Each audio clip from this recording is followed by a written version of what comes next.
Principā, kāpēc es gāju uz ideju tālāk, kāpēc es vispār jāiet uz tādiem pasākumiem, jo, ja tev ir ideja un tev ir kaut kāds mērķis, ko nākotnē sasniegt, tu nekad nerealizēsi sežot mājās vai pats ar sevi tajā savā galvā. Un ir jāsaprot, ka ļoti daudz lietas, ja ne viss, ja pasaulē kāds ir izdomājis vai kāds arī ar to darbojas, un ir daudz vieglāk sasniegt kaut ko, ja tu atrod sev līdzīgs cilvēks, kas domā tādā pašā virzienā un kas arī mēģina virzīties uz to pašu mērķi, kur tu.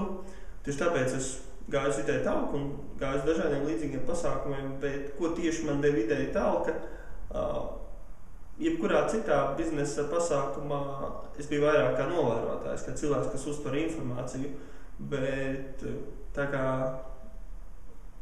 pienāk brīdis, ka tev ir jārīkojas, ka tev ir jāpieņem lēmums, tagad es sākšu biznesu, tagad es sākšu rakstīt, tagad es sākšu darīt to, es ņemšu pamatkapitālu. Un ka pirms katra tāda lēmuma cilvēkam nāks izkāpt no savas tās komforta zonas. Un, lai izkāpt no tās komforta zonas, tev vajag nelielu grūdienu.